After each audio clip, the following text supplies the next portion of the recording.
Great. Good morning, everyone. Good afternoon. Welcome to our session today. This is our seventh session of our Belize Network and Educational Program for Municipal Governments. We're glad everyone's here. It's great to see everyone again as we build this network of colleagues that collaborate and share knowledge. For those of you that don't know me, my name is Diana Rodriguez. I'm coordinating the work of the Recycled Organics program in SITS in all the countries that we're working on, including the Caribbean and Pacific, and of course, Belize. The project in SITS is supported with is undertaken with the financial support of Environment and Climate Change Canada, as you know. So all of these sessions has allowed all of us, in particular the team of the program, to learn about your local challenges and also the innovations you're taking to tackle them. So I hope it has been useful, all of these sessions that we've had and the future ones, for all of you as well to learn a little bit more from your peers at the other local governments in Belize and from the experience of other countries that we have shared as well.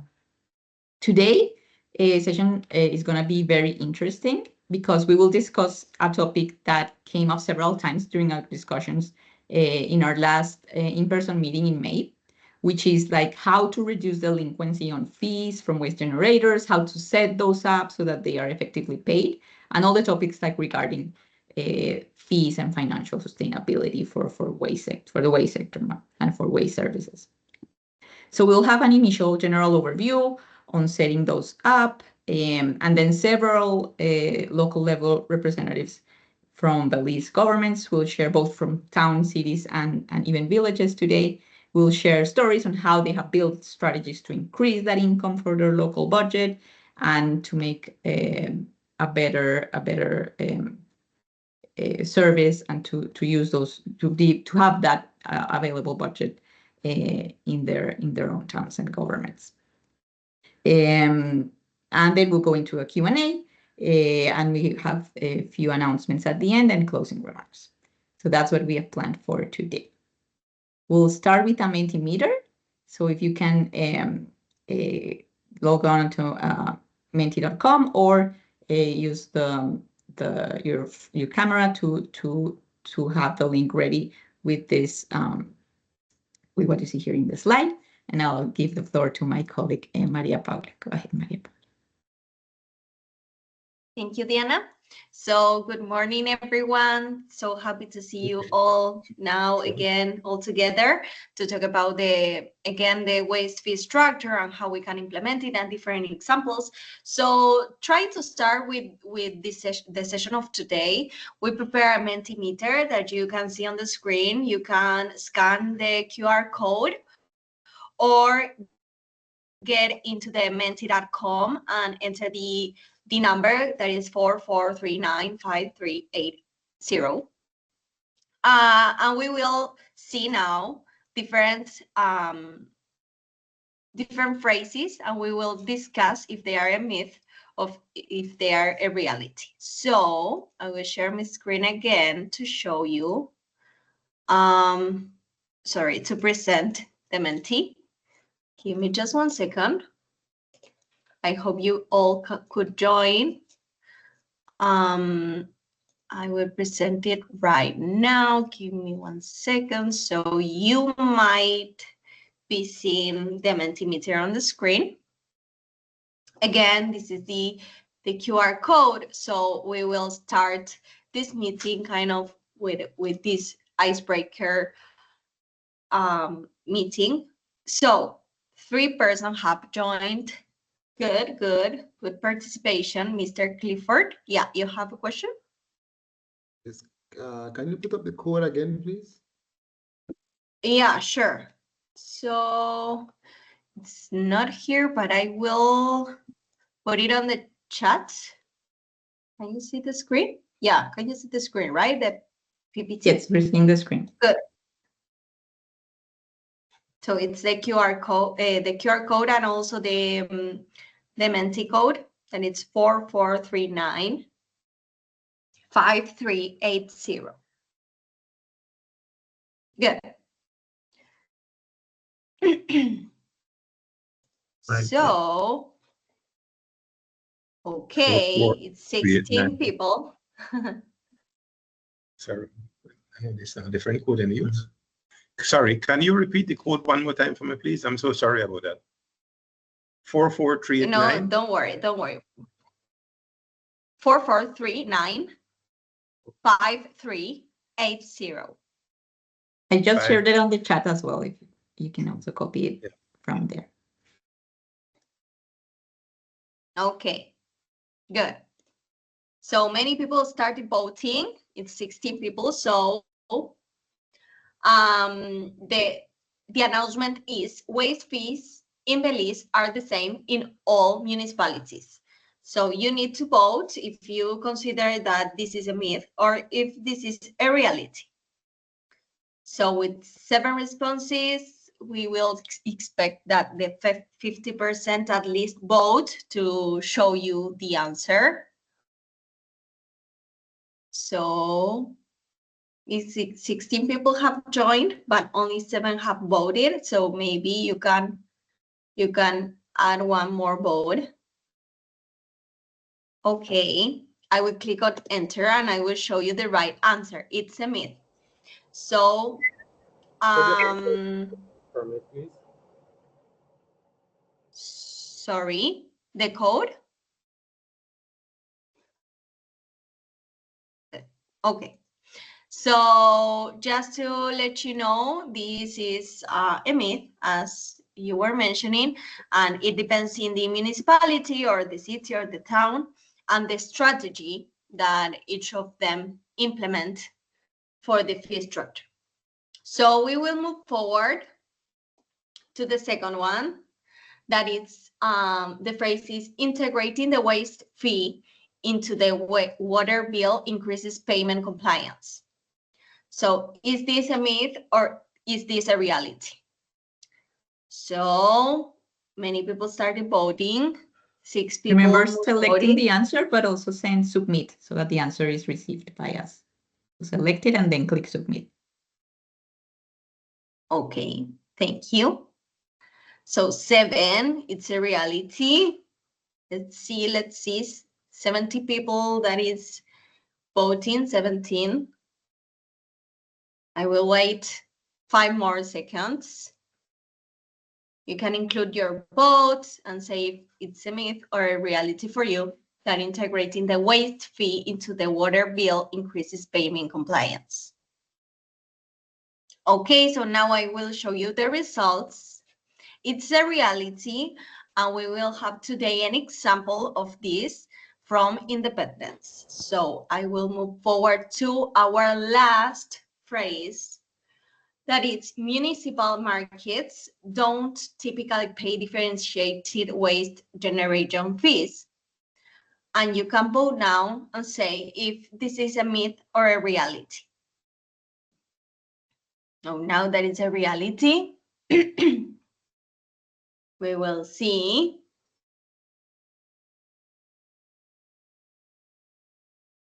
Confusing. If 50%, more votes. 7 people has voted. Okay, 8 people. Okay, and we will check this is a myth because a municipal market typically pays differentiated waste generation fees.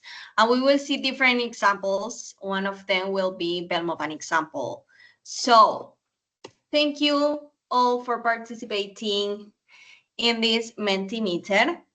And I will share my screen again. Can you see now the presentation, right? Not yet. We're still seeing the. Not yet. Okay. So give me 1 second. And now we will have the answers of this Mentimeter along the whole session. So to start, we will present Mr. Clifford King. He was born in Punta Gorda town and now is a resident of Belmopan for the last 30 years. Clifford holds a master's degree in sustainable development from Galen University and a master's degree in public administration from the University of Belize. He also attended and graduated from the Belize Teachers College and Belize College of Agriculture before entering the realm of development work in 2011 through the World Bank's Belize Municipal Development Project. Mr. King worked as a primary, then secondary school teacher in the Toledo and Cayo district. He's currently the Director of Local Government in the Ministry of Rural Transformation, Community Development, Labor, and Local Government, and serves as an adjunct lecturer in the UB's Faculty of Management and Social Sciences. Additionally, Mr. King has worked as a consultant for various local and international development partners. His passion includes working and advocating for the advancement of municipalities and young people through sports and community development initiatives. So, Mr. Clifford, the floor is yours. Okay, thank you so much for that warm introduction, and certainly it's a pleasure for me to be here on behalf of the Ministry of Rural Transformation and particularly the Department of Local Government. What I did not add to that short bio is that I'm currently acting as the coordinator for rural development. So I am integrally involved in the entire urban and rural sector of Belize at this time. And indeed, waste management continues to be one of our greatest challenge in terms of municipal and rural community management. And of course, second to that is the fact that waste collection and disposal continues to be the single highest cost for towns and city councils and for village councils where possible to provide this service.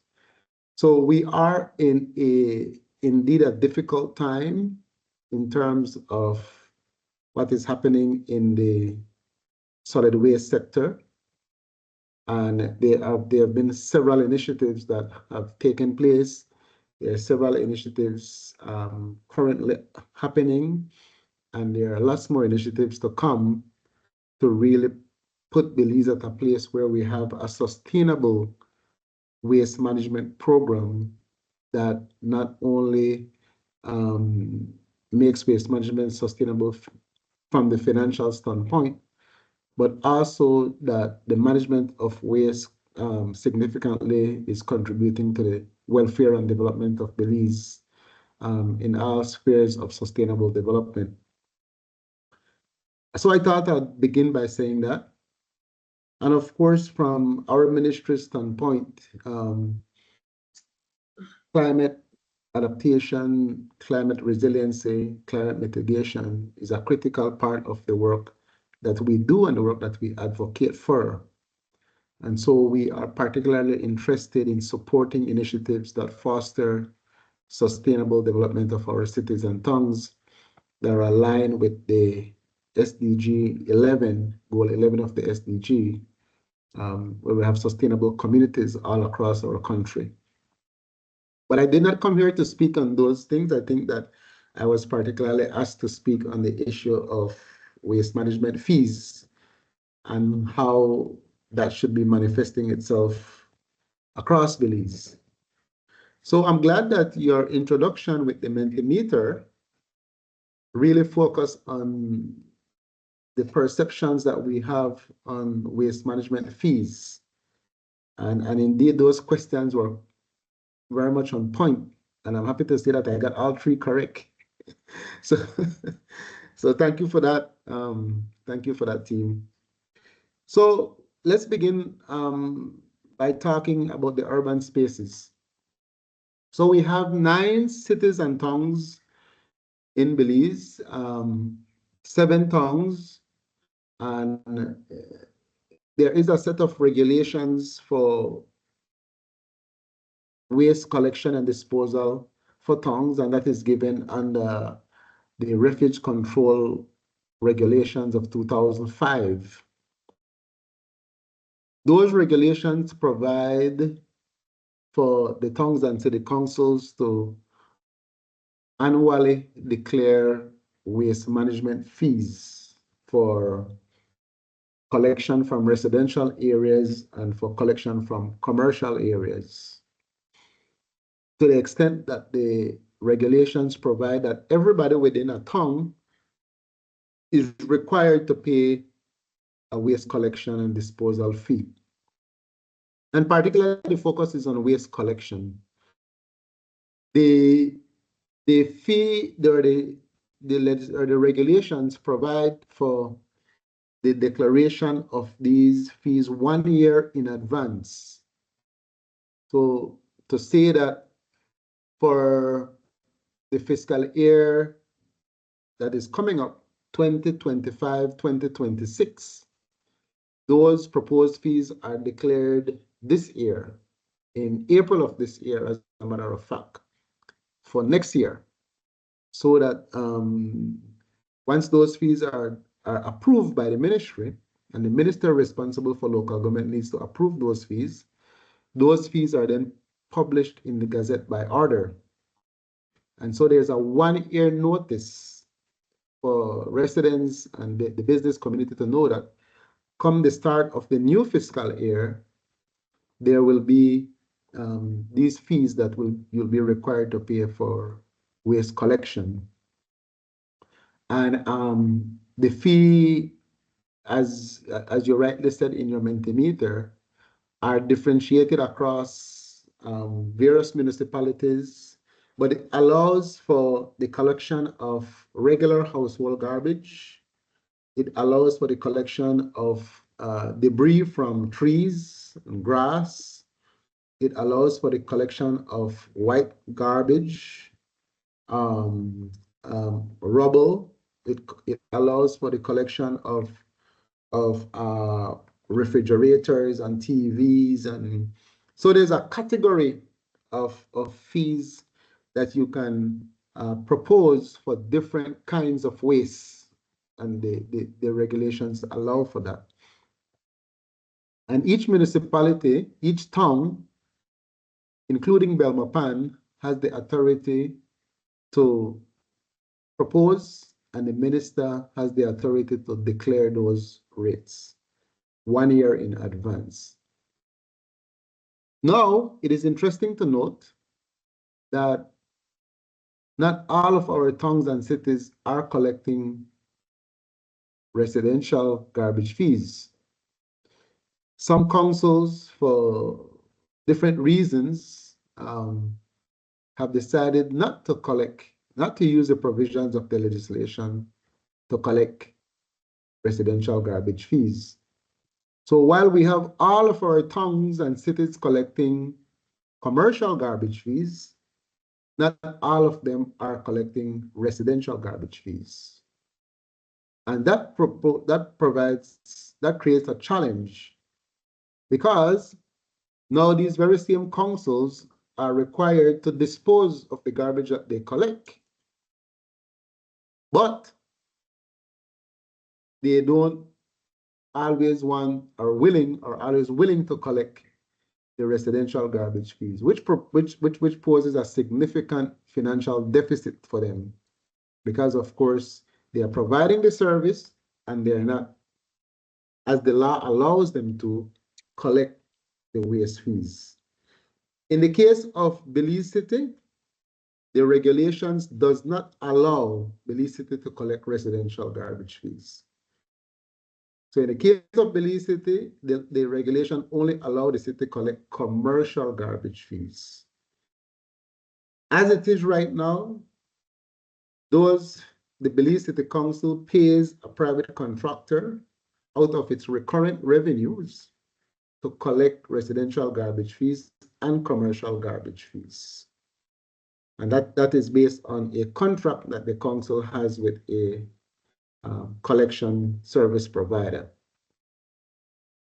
Now, in the case of Kikaka, as somebody mentioned, Kikaka is one of the many villages that have an independent, the village council collects their garbage fees, and they too declare those fees annually to us based on the provisions of the Village Council Act.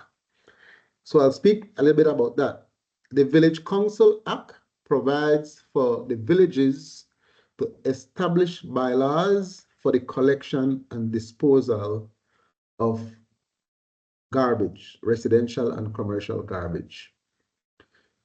Through our Rural Development Department, we work very closely, and we continue to work very closely with the village councils to establish the bylaws for collections. Incidentally, and unfortunately, only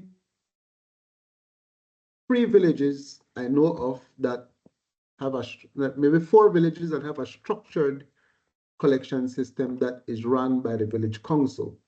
So we have Kikaka, we have Placencia, we have Sienbite, and we have Independence. In the case of Sienbite, they are not just now beginning to operationalize this. So we are working with the village councils in these areas to establish the bylaws, and those bylaws will be approved by the ministry to say what would be the fees, what would be the collection routes, what will be the provisions for people to bag their garbage, and to which days they will put their garbage out for the trucks to collect. We do have in some other villages where we have independent collectors, people, entrepreneurs who have said, you know, I will take it upon myself to get a truck and go around my community every day or every weekend, Saturdays and Sunday, and collect garbage from persons, and just have someone following with me, following the truck to collect a $5 or a $2 from the residents for the payment. This is not a structured system. It needs to be regulated. We urge our village councils to assume these kinds of responsibility. There's an opportunity for revenue generation, but of course, the infrastructure and the capacity needs to be built. And we are in the process of supporting our village council, like our towns and city councils, to build their capacity to manage these collection systems. As it is right now, many of these entities, towns and cities, are disposing of the collected waste at the collection sites, at the transfer stations. In many instances, these transfer stations, the ones that are established across municipalities, are managed by the Solid Waste Management Authority, and so they control the disposal system. And then you have some systems that are open dump sites. Some of them are managed, like the one in Placencia is managed by the Placencia Village Council. They have someone there, but it's not heavily regulated nor controlled, and there are some challenges there. We do also have challenges with the management of the transfer station and those other dump sites, where we have a significant challenge with the proper disposal of the collected waste from our cities and towns and villages. So these are some of the challenges that we continue to face, to have as we manage waste disposal in this country. That is why it is very critical that the issue of organic waste management become a part of the culture. We also have to look at energy generation through waste. We also have to be looking at the Returnable Containers Act to minimize the amount of waste that is going to dump site, to minimize the amount of waste that are generated at source, and those kinds of mechanisms. But in the interim, what we have is some provisions for collections that needs to be strengthened. there is a lot of room for capacity building. There's a lot of room for financing for proper collection systems, including trucks and capacity at the village level and at the municipal level to do this.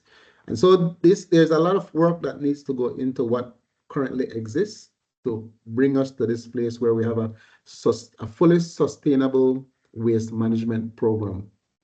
So I want to leave it there for now. And perhaps I saw some questions or comments in the chat.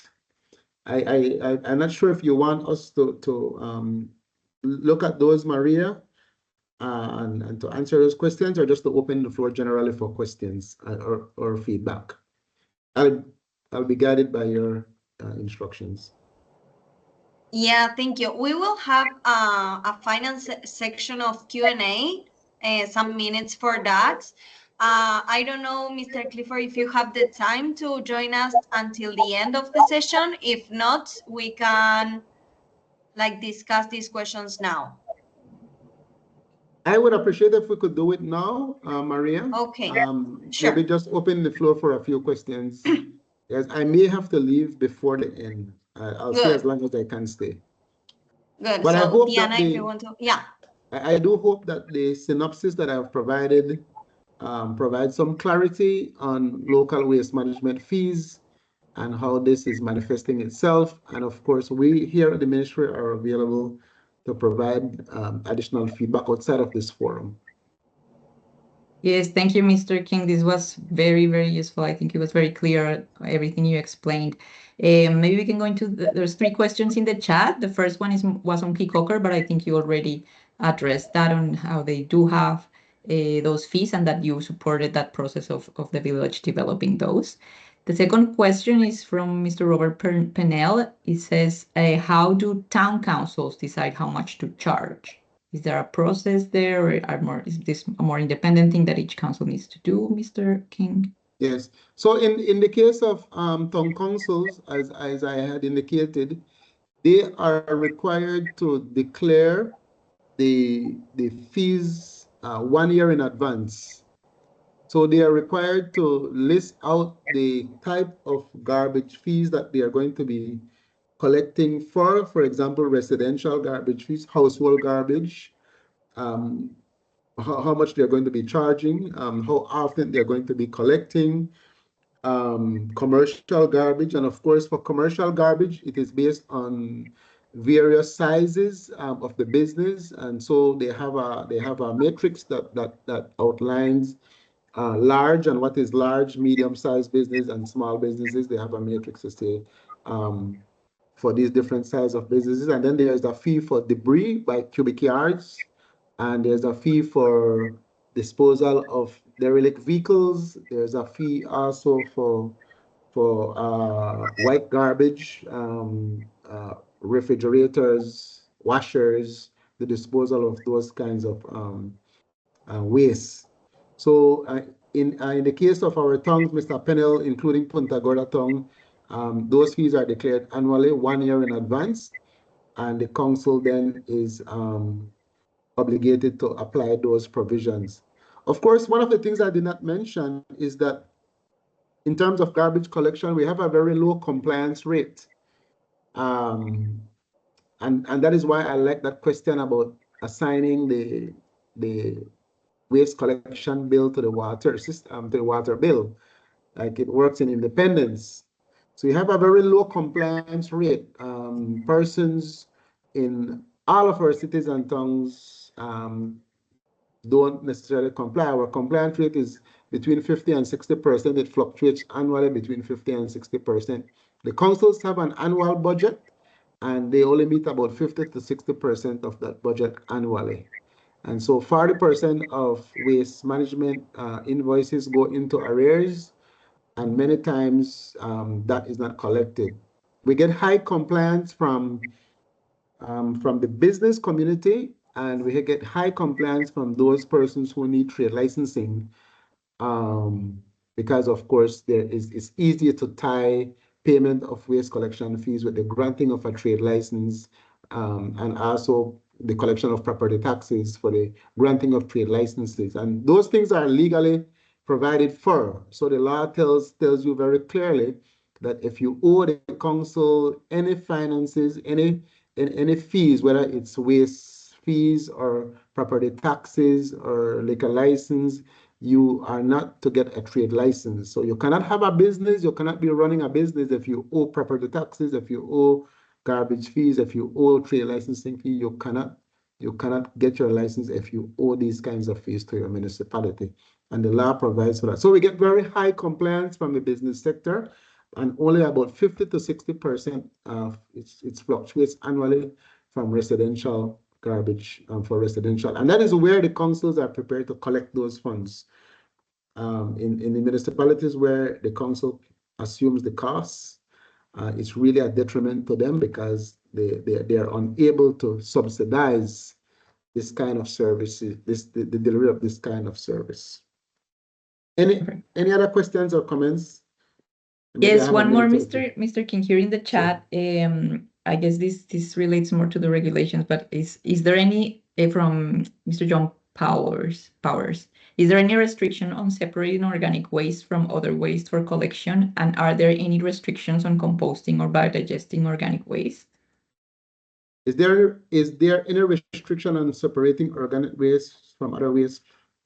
For Are there collection. any restrictions? No, there are no restrictions, Mr. Powers. There are no restrictions. As a matter of fact, this is something we encourage, and that is why it is relatively easy to get this organic waste program going voluntarily, because there are no restrictions for the separation and for the establishment of the organic waste system. So this is possible. This is something that we could do. And sure, yes, I can leave my contact, Mr. Pennell. My number is, I'll type it in, it's 670-2643, and my email address is clifford.king@labor.gov.bz. So I have put in the chat my contact information. Sorry, it's 670-2643. Perfect. We're missing a 3 at the end. Yes.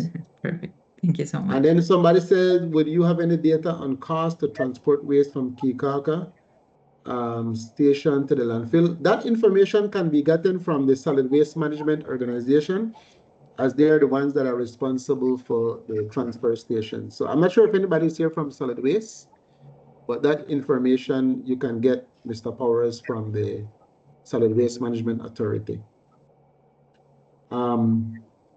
Yes. Just for information, Mr. Powers, where there is a sargassum task force that just has been put together by the government of Belize, and our ministry, as a matter of fact, I am supporting that task force, and so that is one of the things that we'll be looking at. What are some of the solutions to address this issue of sargassum that we're having in the country? Perfect. Thank you so much, Mr. King. Thank you so much too. I think we can move on to our next presentation then. Yeah, sure. So now we will start with this kind of full of cases section, where we will have the different presentations from municipalities, from towns, from cities and villages. So we will start now with Mr. Leon Castillo. So Mr. Leon currently serves as the Climate Action and Environmental Solutions Manager at the Belmopan City Council, where he leads initiatives focused on sustainability, environmental protection, and community resilience.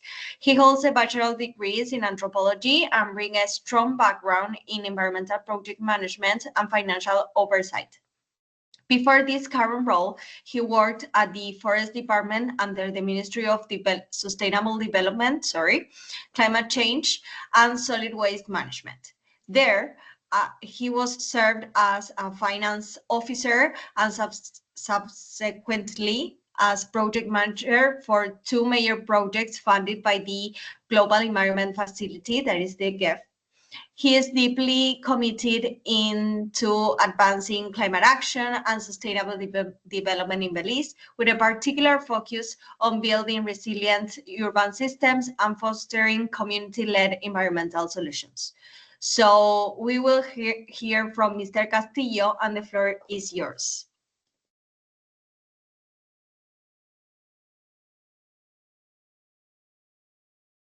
Good morning, everybody. Can everybody see me? Yeah, perfectly, and we can hear you. Thank you for having me here this morning for this presentation. I want to say the mayor and the city admin sends their warm regards. They're currently out of the country at the moment. If they were here, they would have been part of the presentation, but they send their hellos now. Belmopan, as a growing city, we're going to be celebrating 25 years as a city incorporated in 2000. And so the city has several different layers of fees when it comes to solid waste. And so what I would quickly go over is some of those numbers with you in terms of commercial and residential, and also to explain more on how we go about increasing and updating our structure. Next slide, please.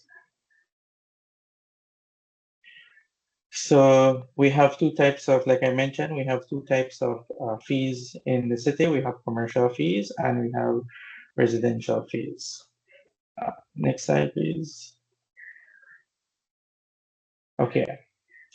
So this is a breakdown of the entire fees that the city council has when it comes to um, putting to our residents and our businesses within the city. When it comes to the residential area in terms of garbage collection, we were originally at $5 per month, and since 2024, we had sent a request to the Ministry of Local Government to increase the fee from $5 to $7. So that is a new fee that we're imposing on our residents in the city of Bulacan for the collection of garbage. Now, when we originally spoke with you guys a couple months ago, we had mentioned that compliance was only at 1%. So although we do have this structure in place, we don't necessarily get 100% compliance within the city. And I think all the other municipalities can agree that that is something that they face as well. And so our council has actively reached out to our community, our residents who are delinquent with their bill, and that 1% has jumped drastically now. And so we're really closing some of those old bills that we have on the council, and we're starting to see a normal flow of compliance that's coming into the city. I think the Bamapan City Council is one of the few municipalities that has its own dump site, and this makes a big difference because I think other places like Orange Rock and I think PG, they don't have their own dump site. I think it's run by Solid Waste Management. But because we have our own dump site, we can impose our own dump site fees. So individuals that want to remove their loose debris from off of their buffer, maybe they did just a construction work or something. When it comes to private, we only charge $10. Commercials, we charge $25, and contractors, we charge $50. In terms of debris collection, I think, and this is something where, as a city, we need to inform our residents more about the rules and regulation that governs the city. A lot of people assume that once you put your garbage on the buffer, that it's the responsibility of the city to move it. And that's not the case. You're responsible for moving your debris. Now, from upon Monday and Tuesday, Thursday and Friday, we pick up garbage from the residential areas. On Wednesday, we only pick up bag debris. So now we made a compromise. We said, okay, if it's only grass, trees, limbs, if it's bagged, we will pick it up on Wednesday for you, free of cost, right? Um, and what we have gotten in the past is a little bit of a tug on war between people who assume that it should be free and those who come into the council willingly to pay their $10 or $50 in order to remove their debris. And so what we're seeing is just trying to balance things out in terms of removing debris from the buffers. I think a lot of people have come to our city and made the comment that the city looks beautiful, it looks clean, and so that's one of the image that we're trying to stay. So although it's not entirely the responsibility of the city in its effort to maintain that image and try to offer a better service to the people, we remove the debris off of the buffer. And this is something that the area rep and the mayor have worked jointly to ensure that these debris are removed, especially now that it's the hurricane season. We wouldn't want to have these loose debris on the ground in the event that a major storm is approaching the city. So, in terms of the debris collection, if it's less than 4 cubic yards, we charge $50 per load, right? If it's more than that, we charge 150. And then for construction sites, we charge $200 per contract. Now, depending on the load, we can use our discretion. So it can be anywhere between 50 to 150, right? So it can be anywhere between like $80 to $100, depending on what we're transporting. And if it's somewhere close by or if it's somewhere far away, obviously the price will be different.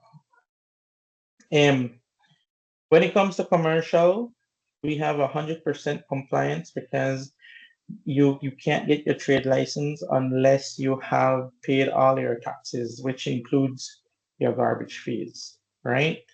And so e-businesses for the first year, they pay nothing.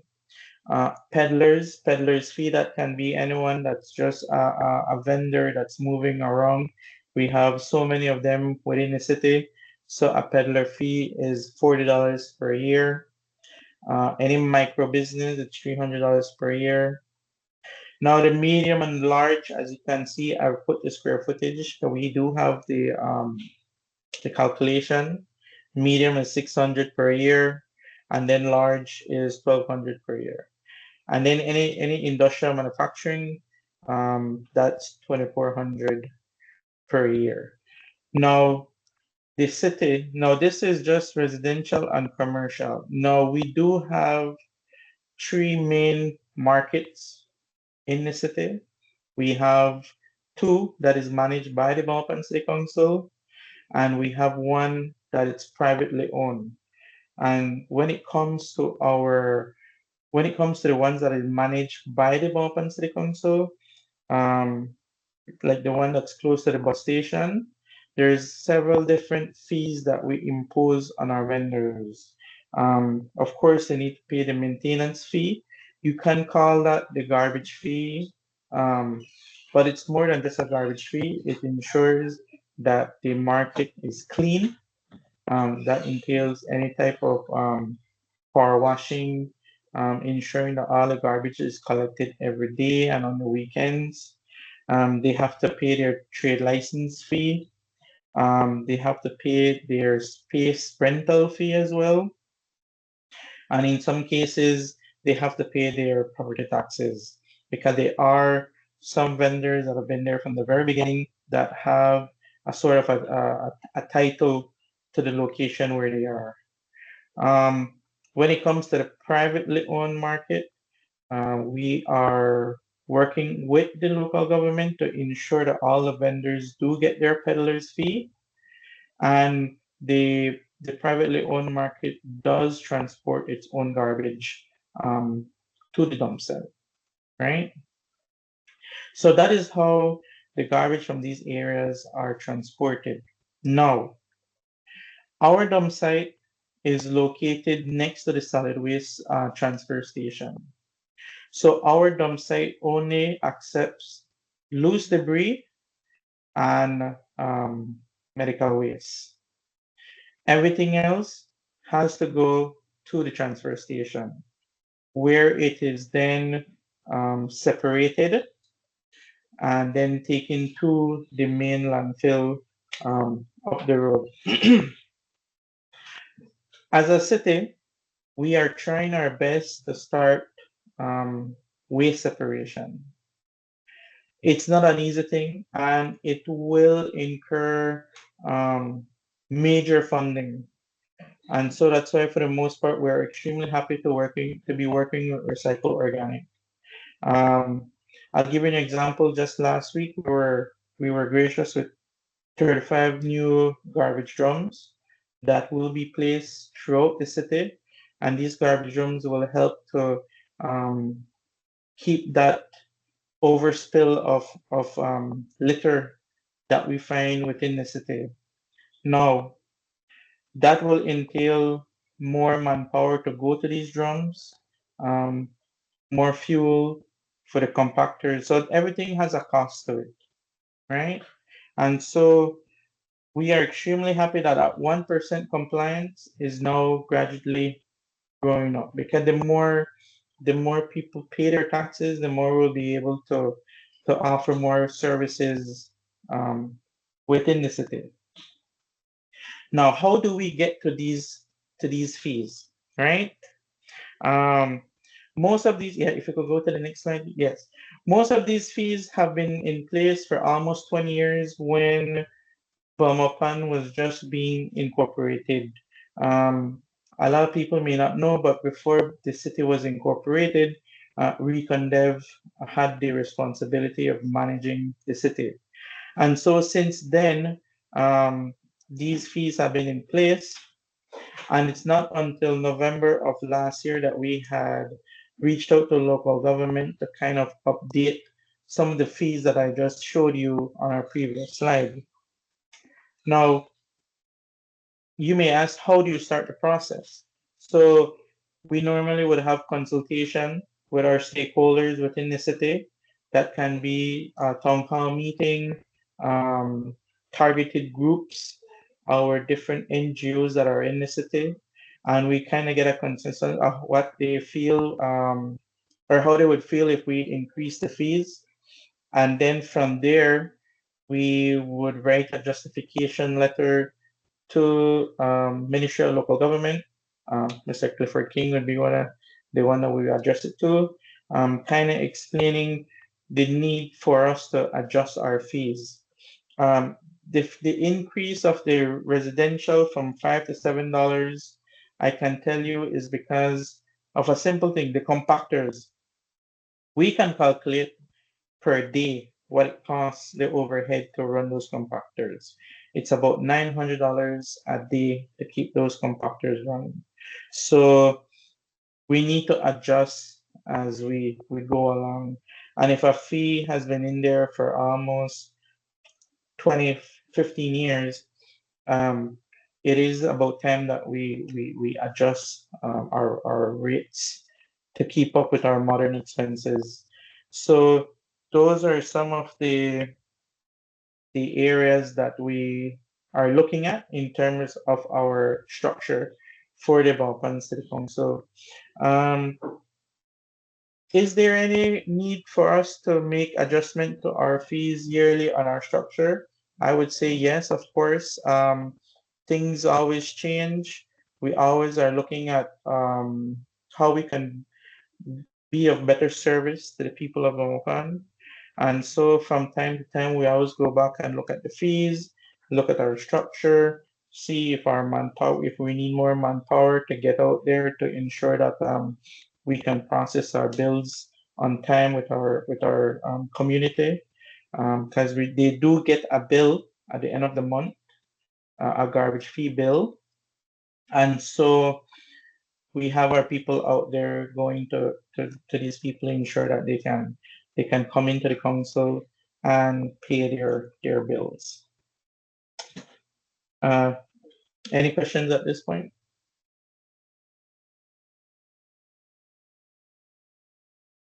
Maybe we can leave the questions after all these local presentations, if possible, Mr. Leon Castillo.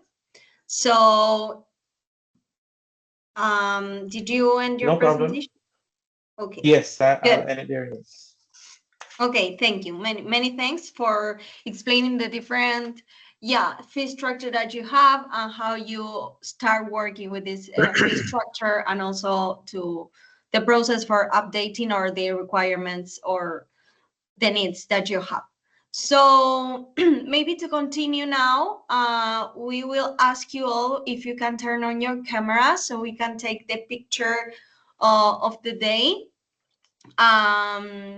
Remind that you will receive a certification or certificate of participation in the case you have been participating in most of these sessions and that you have actively participated in the Q&A or also having different comments. So if you can turn on your cameras, we will try to take a picture from all of us. Give us just 1 second. We will let you know when we are all in the screen. Okay, then I will stop sharing. Yes, so now, good. Just, we will say 1, 2, 3, and everyone smile, please. So 1, 2, 3. Good. We have the first screenshot. I will be sending you the screenshot in the WhatsApp group, but also to the ones that joined today. So many thanks. We have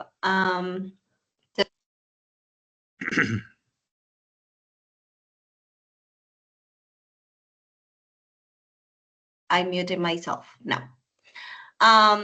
We will continue with our presentation of today.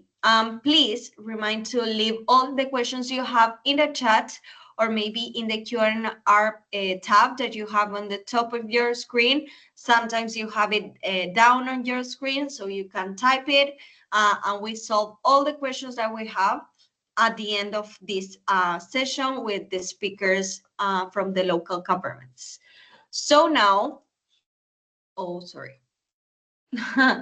we will have the presentation from Mr. Gibson.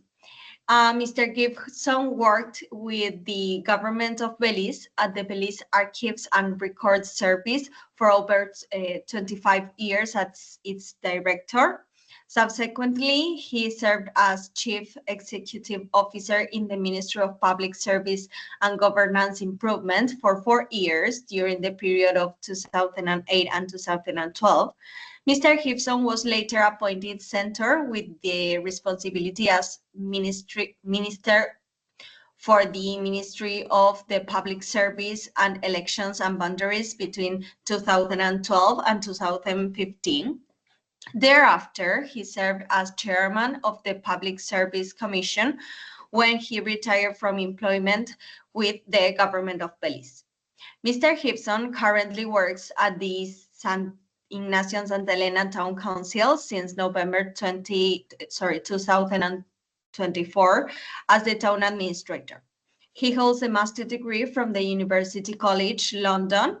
Throughout his career, Mr. Gibson has mostly been involved with the public sector reform and modernization.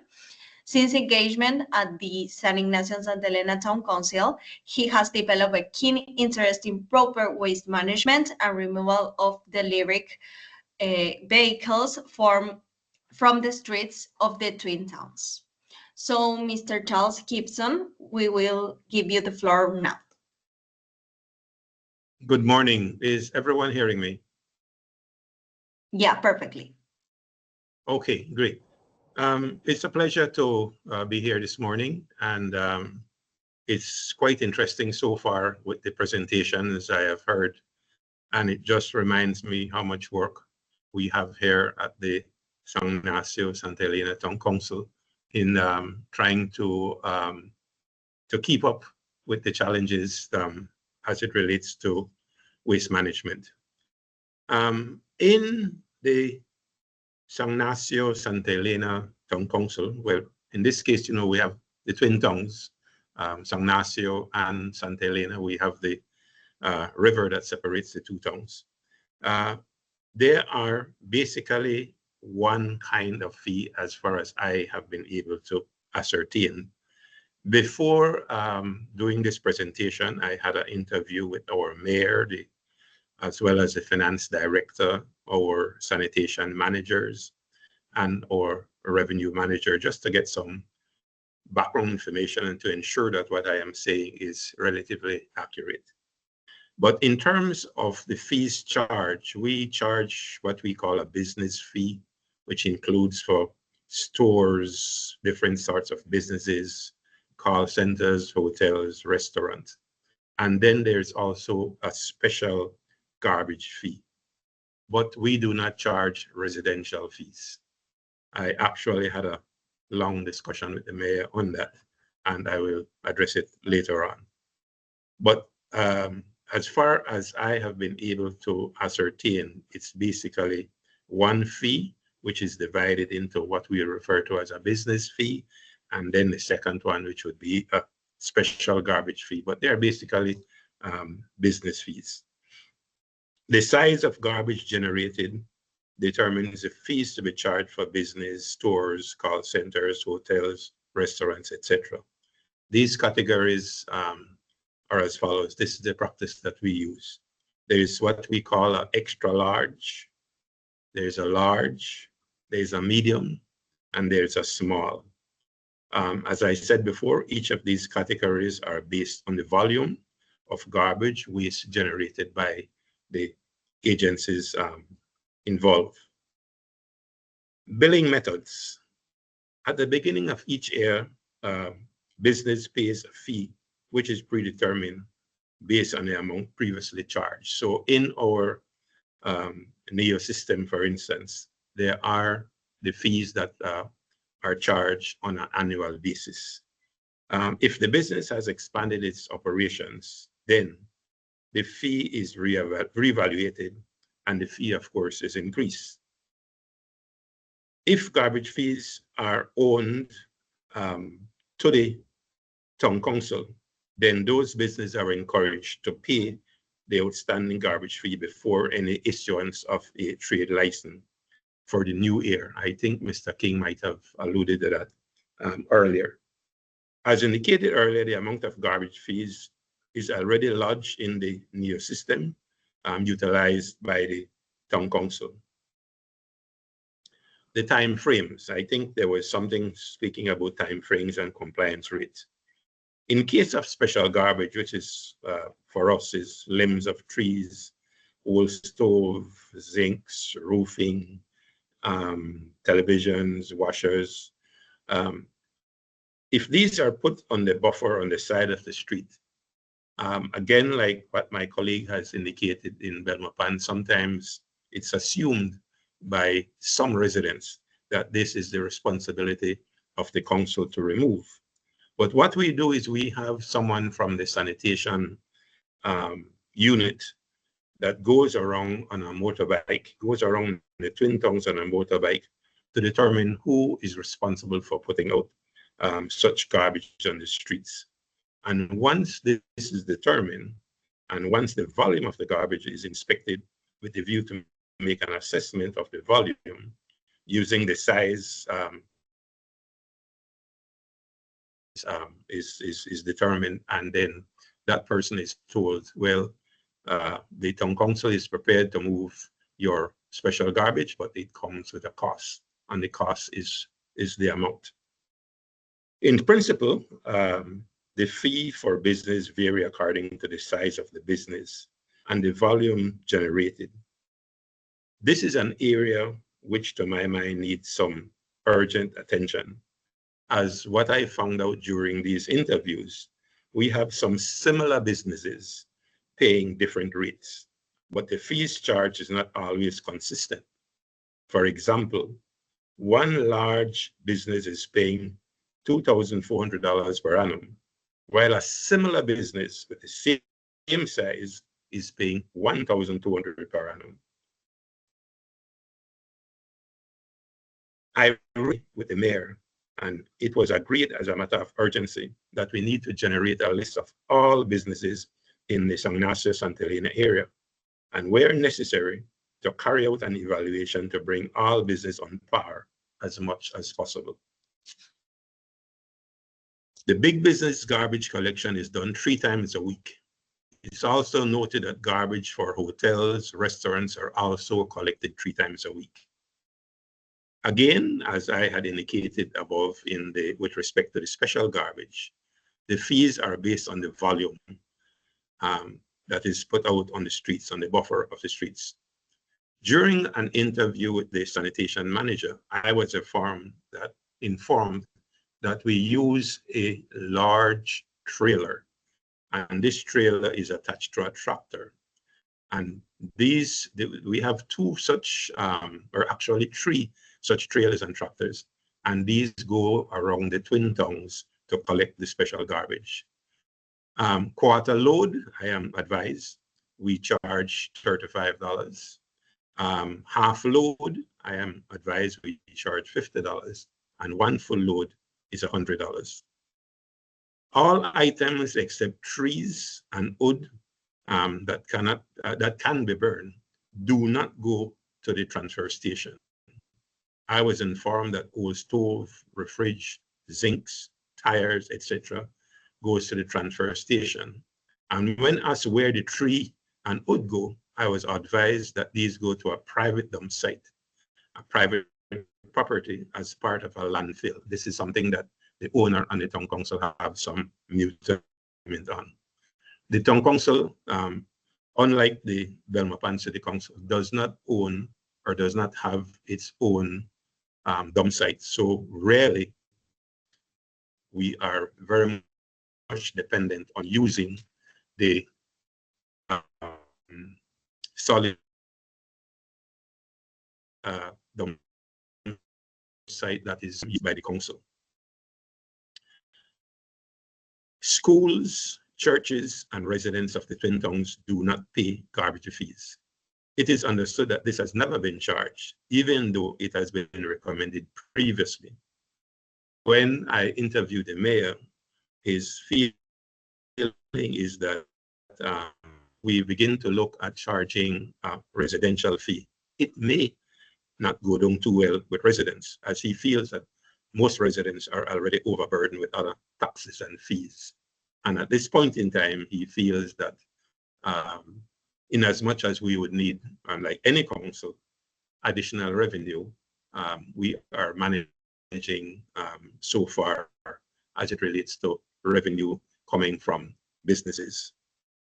Timelines and adjustments. It is understood that most of the current garbage fees are in place since 2023.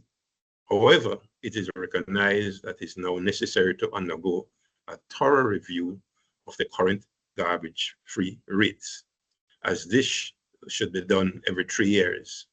I am advised that in the past, residents were informed of the changes to garbage fees via public announcements and social media. So, in effect, what I am trying to say here is we have basically one fee, which is a business fee, and we have it divided into businesses and special, what we call special garbage fee. There are no fees for residents, there are no fees for churches, there are no fees for schools. And we also recognize that there is a dire need to have a thorough review of the fees charged. It was interesting for me this morning to listen to Mr. King's presentation with respect to having the council sitting down, getting some idea of the rates that they would like to propose, and to have this sanction, so to speak, by the Ministry of Local Government at least a year before we put it into force. One of the biggest challenges, though, I have always been faced with is, people coming for discounts and people asking for lower rates when it comes to paying their particular taxes. We have always tried to attach the collection of taxes, may it be taxes for property tax, taxes for garbage fee, with the trade license. And I know that it is always a challenge, and sometimes people feel like residents and businesses may feel like that we are almost blackmailing them in a sense. But it is quite interesting to see the amount of fees paid. In terms of the compliance rate, I really cannot give you a percentage, but I can say that a large number of residents do come in to pay their fees as it relates to special garbage. The challenges we have been having recently is with respect to the call center as it relates to garbage fees. And I know that that some of them receive some special exemption for paying garbage fee. But we have been pursuing this most vigorously with the business. I think in my earlier part of the presentation, I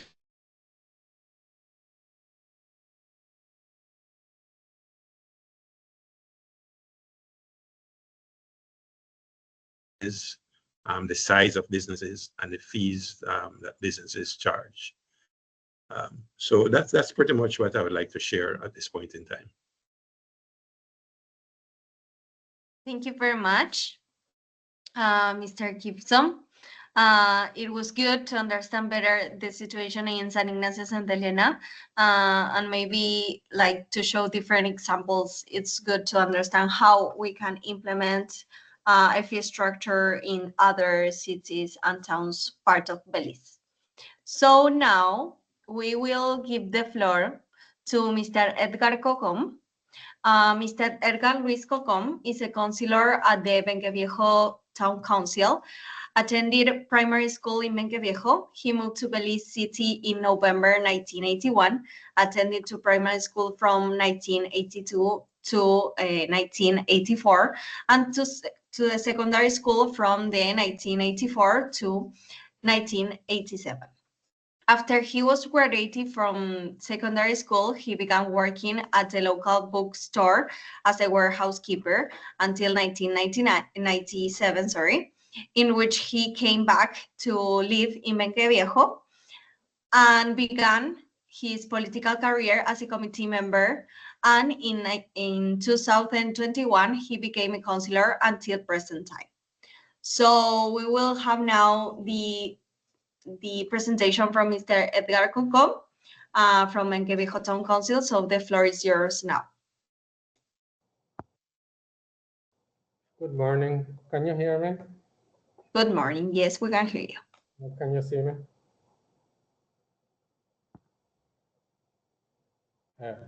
Good morning. Unfortunately, we can't see you, but it's okay. We can hear you clear.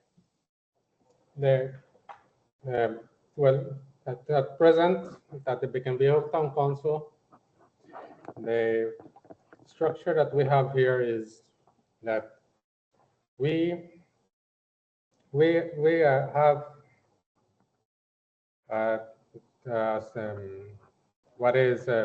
three categories in the waste collection fee, which is domestic, commercial, and industrial. Commercial depends on the size of the business, whether small, large, or small, medium, or large, And industrial all depends on which will be construction debris and green waste. And we have a fee for domestic, for residential, which will be $2. Commercial, small business, they are $25. Medium, $35. And large is $60.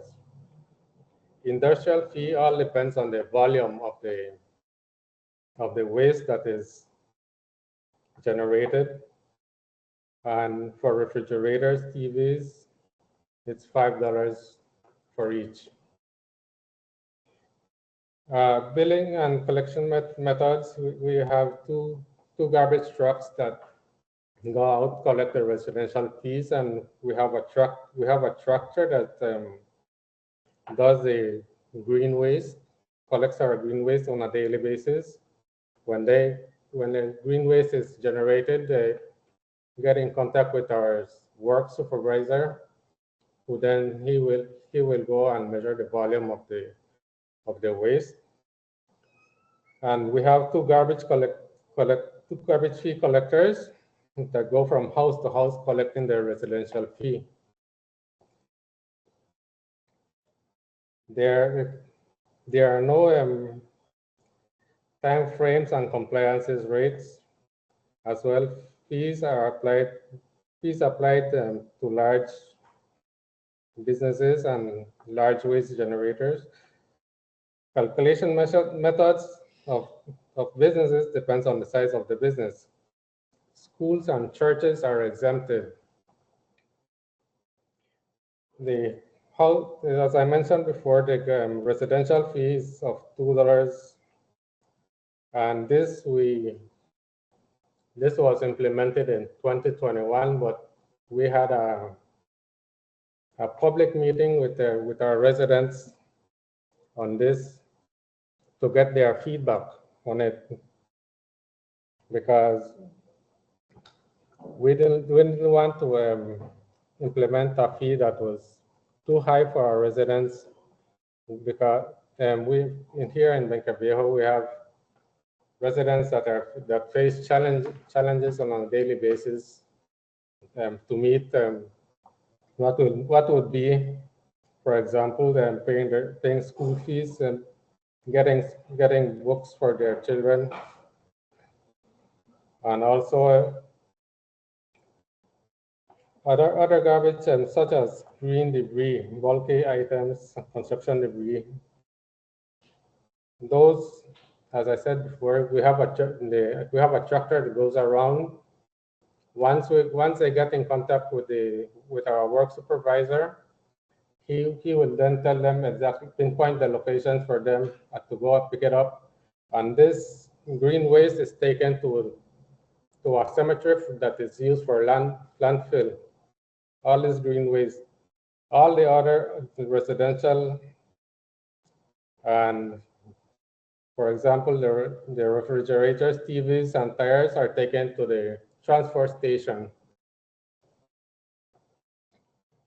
The timeline and adjustment fees have been in place since March of 2021.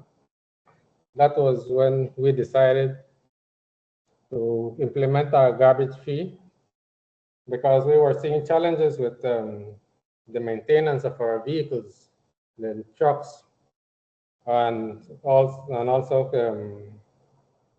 the fuel cost of fuel.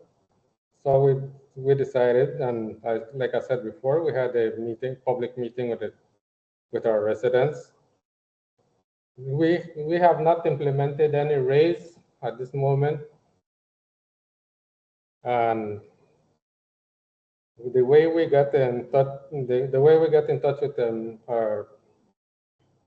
our residents is through social media, where they are informed of any changes if we will have any changes, or if we are as well as doing cleaning campaigns, because we want to work hand in hand with our residents here and not to put any burden on them.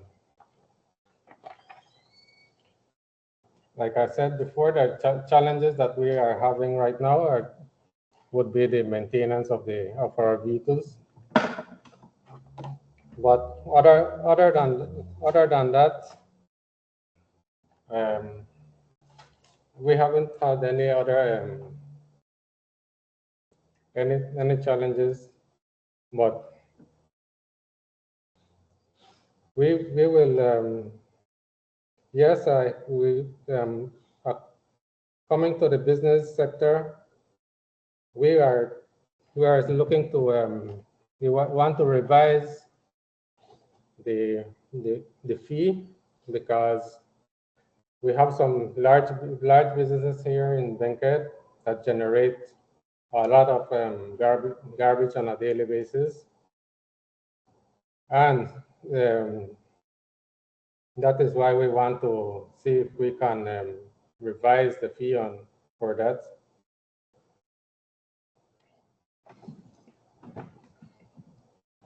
And that is what I have for Benguet Viejo. Thank you. Thank you. Thank you, Mr. Edgar. Okay then. So thank you for presenting the Benguet Viejo fee structure and how are you willing to collect the different fees. So now we are almost ending our session, and for the end of this session, we have the presentation from Mr. Clifton Garbutt. He is a seasoned educator and servant leader with over 2 decades of dedicated service to his community. Now in his second term as chairman of Independence Village and serving over 7 years as vice chair of the Independence Water Board, he brings a strong, consistent voice to local development. His unwavering commitment to community advancement drives his leadership. Clifton envisions Independence Village as Belize's next town, a transformation he believes will bring lasting benefits and a better quality of life for all residents. His focus remains on building a stronger, more empowered future for the people he proudly serves. So, Mr. Clifton Garbutt, Mr. Chairman, you will speak now, and the floor is yours. Pleasant good morning to everyone. Thank you for the welcome, and I also want to thank you for the opportunity and the invite to share this sanitation experience and of Independence with the wider community. In this short presentation, I want to share with you the background of Independence Village and its water board, and from its inception to where we are now, and also to look at the origin of the garbage collection initiative, which we have now paired along with the water fees, and to expose or to share the accountability and transparency of what of our collection for water, and to look at the sanitation improvement and community impact that this team of finding water and sanitation paired together, the impact that has had over the last 13 to 14 years. I also want to look at some of the challenges that's facing the system, and just to wrap it up in terms of how this has impacted Independence over the past 10 years. Next slide, please. So from the very onset, the influx of industries into this area since 1942 has created an opportunity for community to be built. And in 1989, the Independence Water System was established. So this provided water to over 600 residential homes and businesses at that time. And what we have seen over those years is that the services that are provided over those 3 decades to the community have been extremely reliable in terms of the water that people consume on a daily basis. Next slide.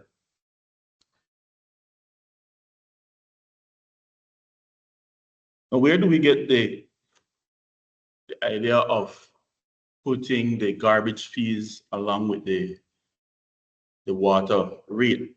Well, it has always been a struggle to get people to actually pay for sanitation.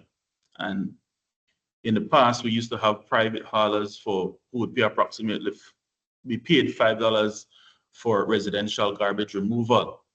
But that created inconsistency and it was unfairly distributed, given that only some members of the community would pay and only certain parts of the community would have received the service. So what was done is that there were community meetings held to find a sustainable way and a fair solution that would allow each person to pay their share of the sanitation.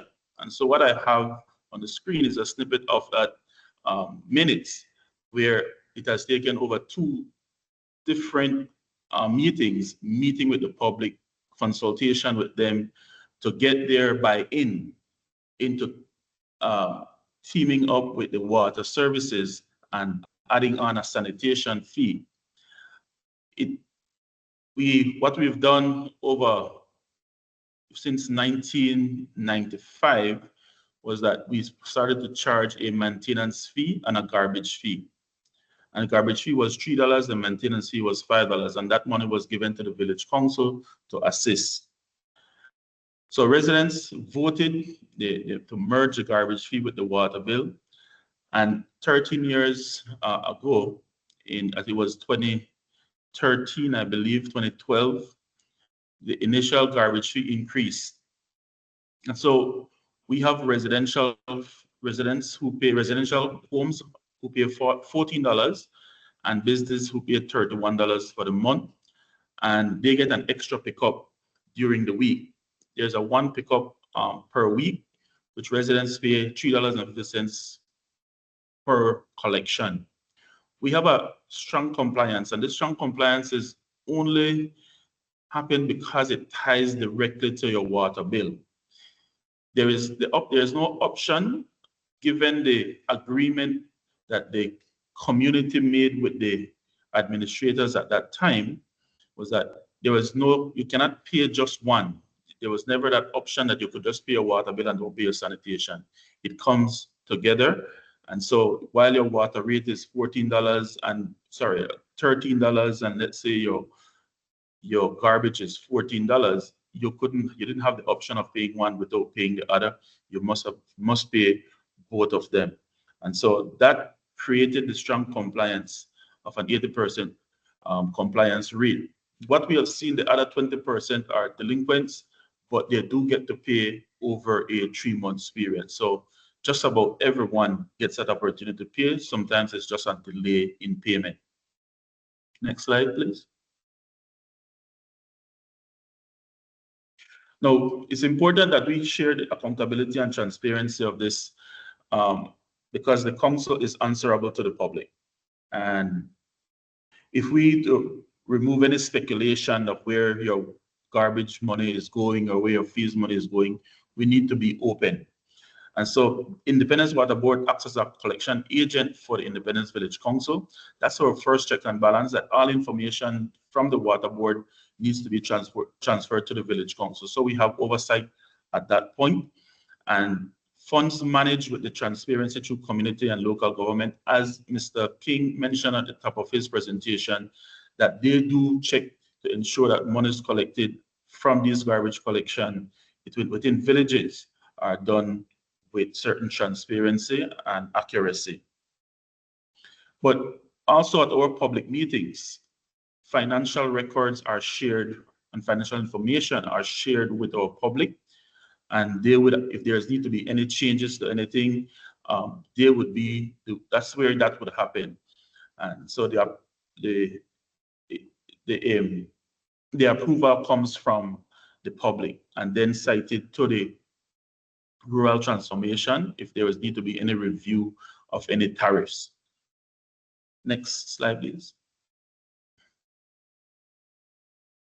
So what have we been able to do as a result with the increase in fees or with the fees that we collect? So our garbage system has been self-sustainable, and We have purchased 2 garbage trucks valued over $100,000, and those trucks were fully paid off in over 12 years. We have to maintain a municipal dump site, which is approximately $12,000 annually, and the maintenance of the trucks over $1,500 monthly. We employ over 14 employees that supports our sanitation income, and supported by our sanitation income, and 4 field workers that maintain the public drain. So while these monies are collected, it is not solely for sanitation. It is one of the only income earners for Independence Village as a consistent income earner. And so we have to look at how to maintain our public spaces. The weekly household garbage collection, we believe it's extremely efficient and reliable, that only once in the last 6 years did we have a day that we did not collect garbage. So when it comes to reliability and efficiency, I think over the last 6 years, we've been held in high regard. Yard waste and other bulky waste are picked up at least 2 to 3 times for the year. This is not a service that we provide. However, if there is the extra fees or monies to do that particular activity, we would do it. But we are solely responsible for residential garbage that are bagged. We also coordinate with NGOs like the Southern Environmental Association, Oceana Belize, and recently with the Department of Environment to do extra pickups for solid waste. Next slide, please. What are some of the challenges that we face in the system? One, what we have seen with commercial, the businesses, is that there's an increase in the volume of commercial garbage. And so we are taking more time to deliver or to distribute those garbage to the municipal dump site. Our dump site right now is strained by outside community use, and so there is illegal night dumping that we observe. And this is because there are 2 neighboring communities of Bella Vista and San Juan who has now believe it's easy to use the dump site because of its open area. But all the maintenance of the site is placed on Independence Village.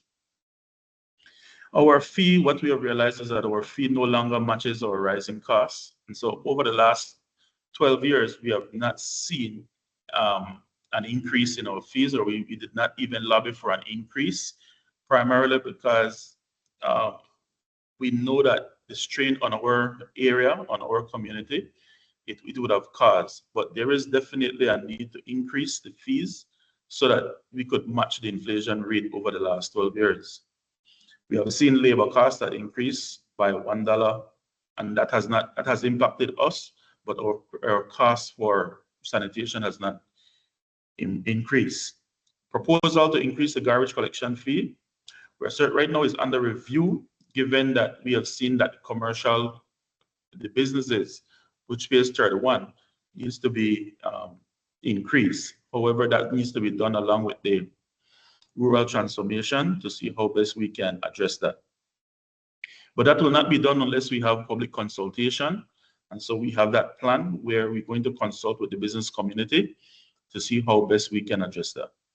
But our main goal and our main objective is to ensure that we have high standards while adapting to the growth of our community. And we are one of those communities that is fast and growing considerably over the last 4 years that we have seen. And to wrap up the presentation, the conclusion, please, next slide. If it wasn't for the connection between water system and the village council, that integration certainly would have allowed our community to be a little bit backward. And so what we have seen as a result of this is a transformation of our health and our infrastructure, because additional fees will help to improve and maintain our community. What we have created is a model of fairness. It's transparent and certainly takes into consideration our public participation and consultation. There is ongoing efforts to improve and sustain our vital services, and with the collection of these fees, and if we think there's any needs for improved fee collection, we'll certainly see more services being improved in our community. Our dump site is a medium for managing waste, and it needs to be considered to be more environmentally friendly. And so while we maintain it, it is not in the best way. And so a transfer station would definitely be needed, given the strategic location of Independence Village, serving over, or could serve over 15 communities. A transfer station would certainly assist in waste management for Independence and surrounding community. And that's my presentation. Thank you. Any question? Perfect. Thank you so much. This was very interesting as well. It's a very specific and very unique case where that is to the water bill. So thank you so much for sharing this. We are on time for the webinar, but I would like to have maybe 2 or 3 questions since we have several in the chat. And then we can go to wrap up and announcements that we have. So we'll probably stay 10, 15 minutes tops, if that's okay. There's one for Mr. Castillo from Jackson Martinez. How is the Belmopan City Council addressing the rise in illegal dumping in undeveloped and low traffic areas, particularly where there's new construction underway? And what enforcement or community strategies are being used to deter this behavior? Mr. Castillo. Yes, good morning. Thank you for the question. Recently, we just started to work more closely with DOE personnel to try to target some of these illegal dumping that's been happening around the city. The council is very concerned, and we're actively working to ensure that these activities can be curbed. I know that our traffic wardens recently took a training at DOE, and we will now be asking our traffic wardens to be the ones that can enforce any illegal dumping that's happening around the city. So they will be in possession of a ticket book, and they can fine individuals within the city for any illegal dumping. And of course, we have our whole building unit that goes out, and if we see any construction that's happening without a permit or not complying with the rules and regulations of the council, they have that mandate to enforce the rules and issue a ticket. And so that is along the line that we're going. And as well on our end here at the council, we continue to push our public announcements on our media platforms that let the residents know that what they're doing is illegal, and so that at the end of the day, no one can come and say, I didn't know, this is something I've been doing for years. No. But we are actively working to ensure that we can curb illegal dumping that's happening within the city. Thank you. Perfect. Thank you. Thank you, Mr. Castillo. There's another question for Mr. King, and he has already sent an answer on the chat, which was from Mr. Pennell. He asked if the collection rate rises when garbage fees are tied in with a utility bill. Why does the government mandate it? Especially seeing that it's the government that ends up subsidizing it. And Mr. King shared that that's a debate that has been had at the national level some years ago. General public feedback was negative, as most people felt that customers' water would be cut off if the water bill is not paid. The incremental advancement through the VCWB initiatives is building a groundswell that can potentially change the general public's mindset. He also shared that the PWSL as a company would have to be willing to take on this additional responsibility, and that the cost is subsidized by other own sources of revenue. Good. And there's an additional question as well from Janelle Mackenzie. She says, I found it interesting to learn that the San Ignacio and Santa Elena Town Council does not impose garbage collection fees. How are the funds acquired for maintaining the vehicles and paying for the garbage collectors then? We primarily use the monies that are collected from the business collection, business garbage fee. As I said, when I interviewed the mayor with respect to the residential fee, it was felt by him that citizens are already overburdened with all the different sorts of taxes, and he did not think that it would go down well at this time. But the discussion at the council level continues with respect to start out with a very small garbage fee. Perfect. Thank you. And maybe a last question related to this, the payments of the residents, maybe for Mr. Castillo and Mr. Cocom. For Mr. Castillo, maybe it's interesting that you shared that the compliance with payment from residents has been increased in Belmopan, and you have been able to do that. If you could share a little bit specific strategies that you have used to increase that compliance with residential fees in practice, so that all of our other participants can maybe have some ideas of what they could do to do the same in their own towns and cities. And for Mr. Kokum, related to this as well, I know Benke has a relatively high compliance rate with residents as well. So if you could share some of the strategies that the Benke has in place to increase that revenue from residents. I know, for example, there's a way to an incentive where the payment can be done monthly or annually. And if people do the payment annually, then there's like a discount associated with it. And if you can tell us also a little bit more about the two staff that go door to door charging residents, that would be great as well and very useful for everyone. So if you can go ahead, Mr. Castillo, first. All right, thank you. So recently, we as a council, we went back to the books and looked at all of these old delinquent accounts that are just sitting in our accounts, just not getting paid. And so the council decided it was time to tackle these old bills before we, and at same time enforcing the new bills. And so our revenue department has been working overtime to find the residents of these properties, contacting them and letting them know that their arrears are in so much and that they need to come in and pay them off. And as a council, we work with them to ensure that they can have a monthly schedule if they need to. And we're not demanding and telling them that they need to pay everything in full, but just to ensure that they can now start to pay off these outstanding debt.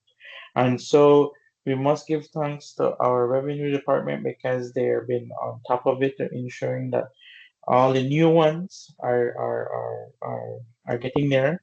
And when I spoke to the finance director, he made mention that they have been working extremely hard to tackle some of those old ones and start to get revenue into the city. So that is one of the ways that the Belmopan City Council has been operating. Perfect. I hope that answers the question. Yes, I think that's useful. Thank you, Mr. Castillo. Mr. Cocom, go ahead. Yes, here in Benquebeo, what we have done as of lately is that we ask our residents if they can come in and pay their taxes, but we don't obligate them to pay everything. We have them sign an agreement that they're going to pay certain amounts, maybe we either weekly or monthly, so as for us to collect our revenues. And also, what my colleague said in Belmopan, we find those bushel lots and we hire people to clean them for us. And then what we do is we put that bill on the property tax bill, and so as to collect the taxes. Perfect. Thank you, Mr. Cocom. I see Mr. King has his hand up. Go ahead. Yes, thank you for the opportunity once again.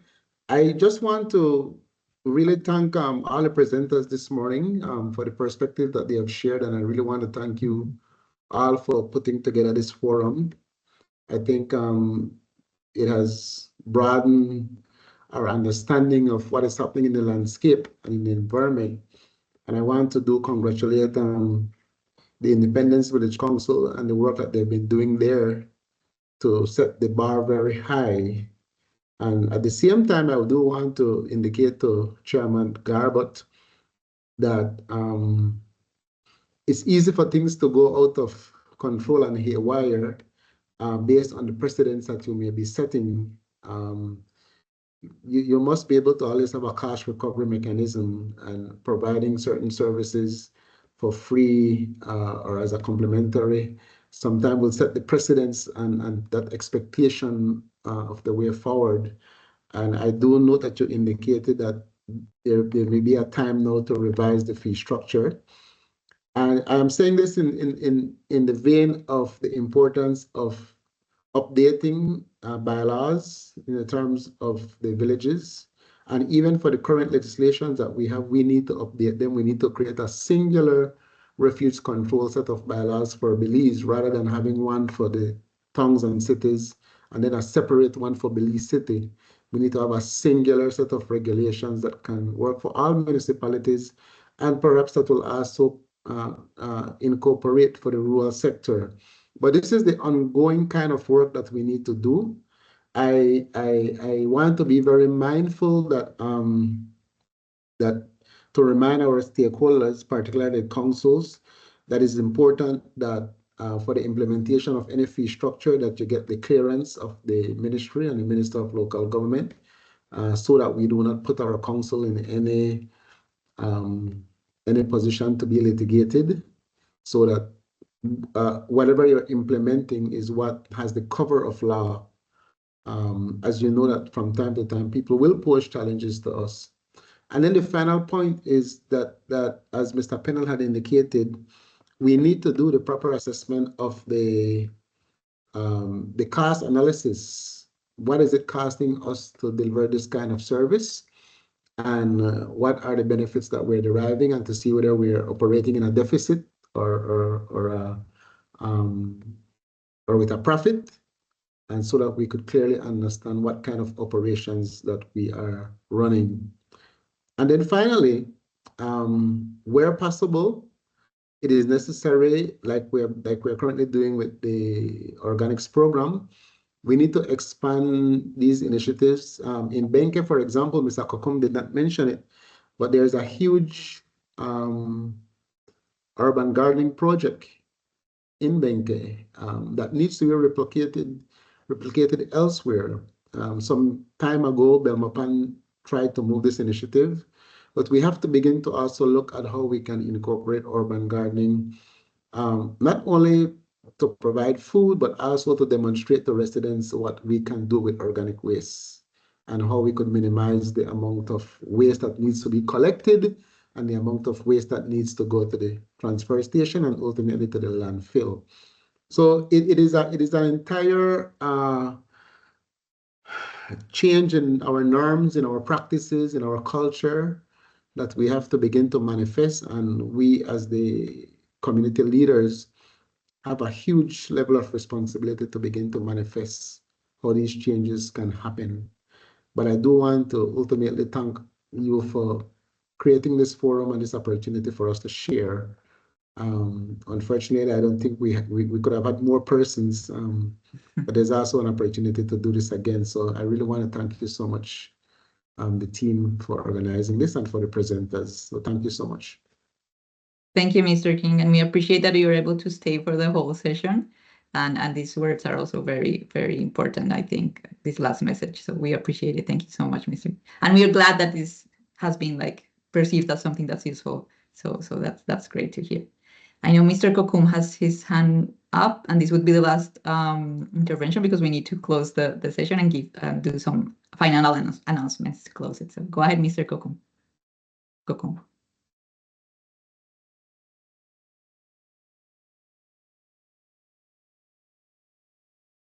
You're muted, Mr. Kokum. We cannot hear you. Thank you, Mr. King, for mentioning about the urban garden. That is something that I was going to mention just now, that the green waste collected, that is what we want to start to recycle to continue for fertilizing our plants, as well as maybe selling it as organic and fertilizer to the local farmers. And And that is another way of generating some type of income for the Benkepi Town Council as well. Thank you. Thank you, Mr. Cocom. Okay, so we're going to wrap the session up now. I'll give the floor back to Maria Paula for final announcements, and we share a couple of things. Yes, thank you. So 3 different things to mention you today to finish this session. The first one is that we have a new section in our website of Recycle Organics, the program. So when you go under the Recycling Organics website, and we will be sending you here the link, and you go to the resources tab that is on the top of the screen. You will find the network and the educational program, and you will have the opportunity to relive these sessions and also to have different presentations from the speakers, the name from the speakers, sometimes the contact from them, as we have different well, now is the 7th session, so we will have all the sessions uploaded in the website, and you also will have the opportunity to search more about other different networks that are happening in the Caribbean. So it will help you also to see what is happening in different aspects of the organic waste management. For example, the San Lucia network that is focused more on the hospitality sector. So if you are interested in searching for more information, to relive the sessions, this is the opportunity for you. And we will be sending you in a second the website, and also sharing with you in the chat group. So this is one of the announcements. The second one, I will leave the floor to Diana to share more information about the workshop that will happen the next week. Great, thank you, Maria Paula. So the next session is going to be a little bit different than we normally do, so because we're doing it in collaboration with this community of practice on reduction of methane emissions from organic sources in Latin America and the Caribbean, or METLAC, it's a long name. So we'll be coordinating the next session with them. It's going to be not through Teams, but through Zoom. And it will last the same as usual. Then time is also going to vary a little bit, so it's going to be a little bit earlier, 9 a.m. Belize time on Tuesday, July 29th. So we are all very invited to come to this session. It's going to be a session more on community engagement, on education, and how to engage participants or residents to start separating at source and things like that. The METLAC is a community of public institutions, NGOs, private companies, academic institutions from 10 countries in the Latin America and the Caribbean region. And they also hold like a little bit what we do here in the network in Belize, dialogues, exchange experiences, and do capacity building to promote and support the development of public policies, of business models, and of projects that reduce methane emissions in the waste sector and to manage organic waste specifically. So in this forum, we'll have much more participants in the next session, besides you guys if you join. So we are very happy to have that joint session with METLAC. Perfect.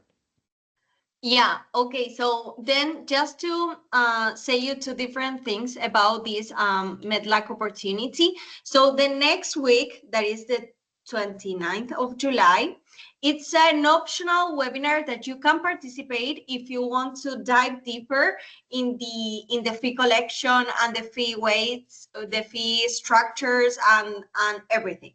So it's a workshop that if you want to participate, you can. We will share again the link on the chat so you can register yourself, but it's optional. Our next session, as Diana was mentioning, will happen on the 27th of August, and it's again a collaboration with METLAC. So it will be happening on Wednesday, as it's usually happen, but we changed the time because we will be having this webinar with METLAC and a more broad community. So we think it's a great opportunity for you all to join. And we will be like having different experience from the Caribbean and about the community, the role of the community in organic waste valorization. So, of course, you will be receiving all of this information via WhatsApp, via email, I don't know, by word of mouth. So, yeah, everything, you will have the information. Thank you all for being here today. It was a really insightful opportunity to know the different situations in the towns and cities of Belize, and we are happy you could join today. So thank you, and you will be receiving all the information via many canals. Thank you. Thank you for the speakers as well. Thanks, See Sue. you. Bye. Thank you.